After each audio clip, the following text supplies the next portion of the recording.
Hello guys, I just wanted to do a short video on the Fluval edge. Been looking at YouTube videos and there's not a whole lot out there.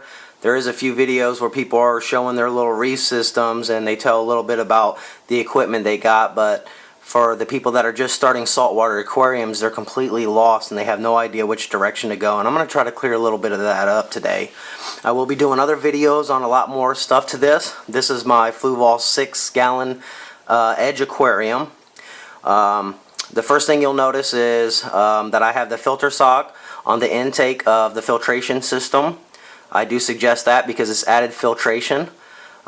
We also started off with the Fluval edge heater, but found that it took way too long to get your tank up to temperature, and in case you had a power outage that lasted a few hours and your tank started to drop in temperature, it would take too long for it to heat back up for the corals and stuff that you're going to have in this tank. So what we went with is the 50-watt heater from Petco. If you go to their store, you'll see that it's just a little black heater.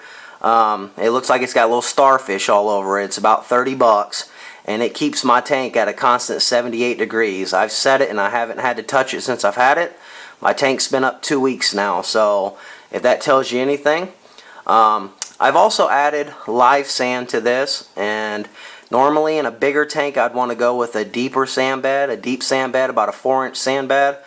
But in this, I don't think it's going to be required because we're not going to go through a whole lot of live rock and livestock in this tank. There's going to be a minimum live rock of probably about 6 or 7 pounds, and maybe one fish and a cleanup crew. One fish because it's just too small of a tank to have any more in there. You will notice that a lot of YouTube videos will show you that people are doing it with 3 or 4 fish. And there's a few things you need to think about. For one, you have no idea what they're going through to keep that tank surviving. And I like to do as least work as possible and have something that looks as nice. You'll also notice that on some of the videos that you see, there'll be one video where it's just a small little reef system with one fish in there and it looks clean. It looks really nice. That's because he kept it simple, and that's what I plan on doing with this tank, because simple will always be better. You'll also notice in bigger reef tanks, when you see them that are completely covered with corals, how beautiful they look. They don't have a whole lot of fish running around, and that is because of all the fluctuations that you will have in your system with having lots and lots of fish. You don't want to do that. Simplicity is always better. Go for your corals, get you a nice looking fish in this tank, and you will absolutely love it. My tank has been going for about 2 weeks now. I was supposed to get my live rock yesterday, but the truck didn't come in. So it's probably going to be either today or tomorrow before I get it. I've also found a new lighting system that you can do on this tank. I've watched everybody else's lighting systems that they've changed on this tanks, and I do not like them whatsoever. The wires are running everywhere. Things are rigged together and it just looks like crap to me. Not dogging anybody out there for the modifications that they've done to their tank. I just like things to look a little bit cleaner, and I realize when people see this tank, they're going to want to know how it's filtered, so I'm going to have to pull the top off to show them. And when I do that, I'd like it to look clean underneath. So in my next video, we'll be talking about the lighting system I'm going with. I'm also going to install Hydor, I believe it's called Hydor Coralina Nano 240 pump into this, because it's going to be enough.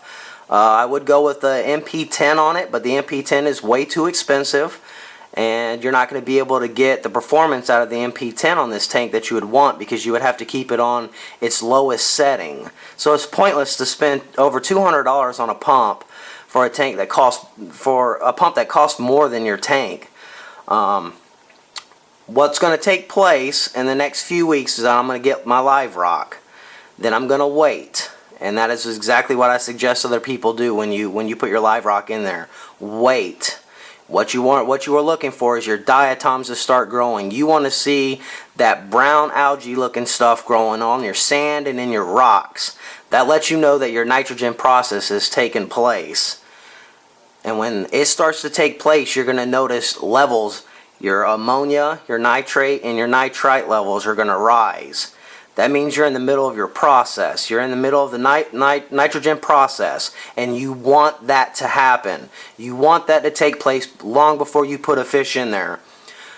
When it starts to die off, you'll see that your ammonia levels are coming down, your nitrate levels are coming down, and then your nitrate levels will be the last level that will come down. Once you see those levels at 0, then it will be time for you to add your cleanup crew.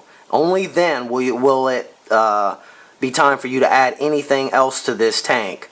I'm guessing that once I put my live rock in there, I'm at least going to have to wait a month to do that. It's going to be worth it because it's going to be a lot less stress on the tank. I'm not going to have to worry about my fish or my corals dying.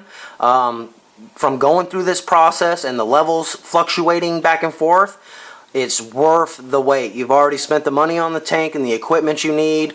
All you have to do is wait a month more. And even right now, I've looked at this tank probably 1,000 times just staring at it because I can picture what it's going to be. So please wait the time. It will benefit you, I promise.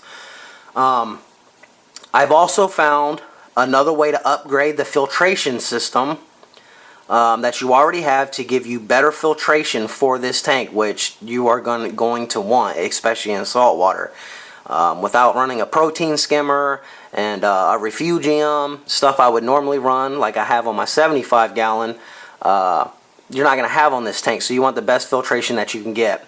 I've also found an upgrade for that. It doesn't change anything that you already have.